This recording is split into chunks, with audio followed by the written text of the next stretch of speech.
Bonjour et bienvenue dans cette nouvelle vidéo sur le Sender Policy Framework, le SPF. Le SPF, c'est un champ DNS qui vous permet, en tant que propriétaire d'un domaine, de dire qui est autorisé, en tant que service, en tant qu'ordinateur, en tant que serveur, à expédier des courriels à destination d'adresses en dehors de votre nom de domaine. Très concrètement, imaginons que je suis Microsoft.com, je vais pouvoir donner la liste des serveurs qui sont autorisés à envoyer du courriel avec l'adresse mail microsoft.com comme expéditeur. Concrètement, ça vous permet, de dire que l'adresse mail du mail qui vient d'arriver sur un serveur est bien une adresse mail que vous avez autorisée en tant que propriétaire du domaine, mais aussi, ça permet du coup, par exclusion, de dire que les personnes qui envoient des mails en utilisant votre nom de domaine comme expéditeur et qui ne sont pas autorisées par cet enregistrement SPF à le faire, eh bien ne sont peut-être pas légitimes pour envoyer des courriels en votre nom. Alors très concrètement, regardons comment fonctionne le SPF. Une première étape, et je vais vous montrer notre documentation qui le résume très bien. Une première étape va être de publier un enregistrement DNS sur vos noms de domaine. C'est-à-dire que vous allez rajouter un enregistrement avec cette suite d'instructions qu'on va voir ensemble. Quand l'email est envoyé, vous avez un serveur émetteur.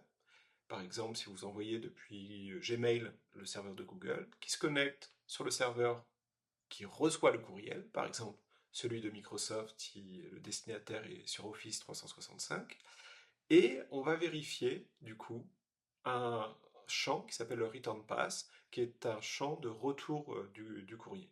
C'est alors qu'on fait une étape, le lookup SPF. On va demander au système DNS l'enregistrement SPF de ce nom de domaine, par exemple celui de gmail.com, et vérifier que le serveur qui se connecte est bien un serveur autorisé à envoyer du courriel pour le domaine gmail.com. C'est l'étape de l'autorisation de l'IP, et à la fin de ça, le système SPF dit « Ok, là, le mail est autorisé à passer, passe. Le mail n'est pas autorisé à passer, fail. Sauf fail, not all, temp error ou permanent error. » On va déjà se concentrer sur comment faire en sorte que ça passe, ou comment faire en sorte que ça fail, parce que c'est peut-être un problème que vous avez déjà eu si vous essayez d'envoyer du mail et que vous n'avez pas encore configuré votre champ SPF. Alors, sur demarktrust.com, vous avez un outil qu'on va retrouver, le générateur d'enregistrement SPF. Vous allez retrouver en bas, ici, SPF Record Generator, qui est disponible en français, et vous allez pouvoir rentrer votre nom de domaine. Ici, j'ai mis pop.fr. Vous allez sélectionner le serveur mail ce qui héberge votre partie business, donc les adresses email que vous utilisez habituellement. Par exemple ici, Workspace de Google. Et on voit ici que l'enregistrement DNS est généré. C'est un enregistrement qui commence par cette suite de caractères, qui comporte maintenant une instruction include, et une dernière instruction ici, le "all". Alors, il faut savoir que sur SPF, on peut être tenté de mettre tous les serveurs qui envoient du mail, mais c'est pas forcément nécessaire, parce que par exemple sur le mail transactionnel et le mail marketing, beaucoup de serveurs fournissent aujourd'hui un outil qui va changer le return pass, c'est-à-dire qu'il va utiliser un return pass spécifique à ce fournisseur, et les emails vont être signés pour votre domaine via DKIM. Donc une autre question qui n'est pas l'objet de cette vidéo. Ces fournisseurs, nous on les a mis comme configurés automatiquement. Pourquoi? Parce qu'on les retrouve souvent dans les enregistrements SPF de nos clients, alors que ce n'est pas nécessaire. Il faut savoir que plus l'enregistrement SPF est court, moins vous obligez le serveur à faire des requêtes DNS pour aller chercher l'information chez des tiers, et plus vous avez des chances que votre enregistrement SPF soit conforme et du coup bien suivi par les destinataires. Évidemment, si vous avez un serveur qui envoie du mail directement, il faut l'inclure. Par exemple, ici, je peux mettre un serveur en particulier, ou toute une plage d'adresses IP. Et la politique SPF, c'est là où il va falloir réfléchir un peu. Si c'est la première fois que vous la mettez en place, c'est bien de commencer par un tiled all, soft fail. En fait, ça va permettre de marquer les emails qui échouent au SPF. Par contre, si vous êtes sûr que le SPF est solide, c'est-à-dire que vous envoyez que des adresses, que du mail depuis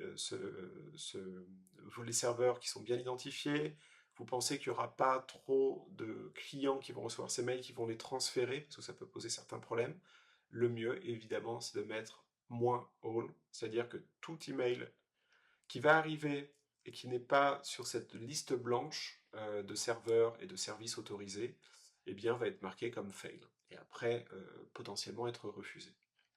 Alors, une fois que l'enregistrement SPF est là, il va falloir aller sur votre serveur DNS. C'est généralement là où vous avez acheté votre nom de domaine, GoDaddy, Cloudflare, Namecheap, OVH, et enregistrer. Déjà vérifier qu'il n'y en a pas un. S'il y en a un, le changer. Et s'il n'y en a pas, le créer. Donc un enregistrement de type TXT à la racine du domaine. Donc des fois ça s'appelle arrobase, des fois c'est directement sur vos noms de domaine. On voit qu'il n'y a pas de sous-domaine à saisir. Et vous pouvez ici le copier-coller. Donc voilà, avec notre générateur, vous avez un champ SPF qui est propre, fonctionnel, il n'y a plus qu'à le copier-coller. Et une fois que c'est bon, eh bien, il vous restera à vérifier, et ensuite vous allez pouvoir rentrer au nom de domaine. Bon, ici je vais mettre demarctrust.com, vu que votre domaine était un exemple. Le test va nous dire ici que le SPF est correct, et il va nous dire comment c'est interprété. Donc ici, je vois que sur demarctrust.com, j'ai bien un champ du type TXT, avec trois includes, Cloudflare, Scaleway et Messaging Engine. Ces adresses, donc à chaque fois, le serveur SPF qu'il reçoit, dans la limite de 10, va transformer ces includes en une liste d'adresses IP. C'est-à-dire qu'il va aller consulter le champ SPF de chacun de ses fournisseurs. Et c'est là où il faut se méfier, parce que des fois, les fournisseurs incluent eux-mêmes d'autres fournisseurs, et on peut se retrouver avec plus de 10 requêtes sans le savoir. Donc c'est très important d'utiliser un testeur comme le domain checker de Demarctrust pour vérifier que vous êtes bien en dessous de cette limite de 10. Ici, tout est conforme. Je vois même la liste des adresses IP qui sont autorisées à envoyer du mail en tant que mon nom, en plus, évidemment, de ceux qui sont déjà inclus. Voilà, vous avez vu comment créer un champ SPF en utilisant le générateur, comment vérifier que c'était bien enregistré, et après, ben, suivant votre fournisseur, vous aurez peut-être un endroit, une case en plus ou en moins à cliquer, mais gardez en tête, vérifiez que vous n'incluez pas trop de services, mais pourtant il ne faut pas en oublier, et le seul moyen d'en être sûr, c'est d'utiliser des marques, c'est-à-dire de mettre en place une politique des marques, une boîte aux lettres qui reçoit les rapports des marques et qui va vérifier les erreurs ou les alignements si tout est correct. Ça peut paraître un peu du charabia, mais je vous invite à tester notre service. Vous aurez une adresse mail des marques, un champ des marques à mettre en place, et très rapidement, vous aurez les statistiques qui remontent, et vous pourrez voir si vos champs SPF sont bien configurés, vos champs DKIM sont bien configurés, et si tout est bien aligné pour que vos emails arrivent dans la boîte de réception et pas dans la boîte spam. On peut vérifier aussi, évidemment, à la main. Alors, je vais vous montrer ici avec un terminal. On peut taper la commande dig, et je vais demander avec dig le champ de type txt sur le domaine marktrust.com, et vous allez voir ici que j'ai bien mon champ qui apparaît. Alors il peut y avoir plusieurs champs txt, hein. D'ailleurs c'est important de vérifier qu'on n'a pas plusieurs champs SPF, mais ici j'ai des marques, trust.com, je pourrais faire la même chose sur un autre fournisseur comme gmail.com, et ici on voit que j'ai SPF, donc le SPF de Google, Gmail, me redirige vers un autre champ SPF que je peux aller consulter justement en faisant cette requête. Donc google.com, c'est pas gmail.com. Hop, et donc là voilà, je récupère bien le champ SPF par un rebond. Donc j'ai consommé un lookup DNS, mais j'accède bien à l'information qui était importante.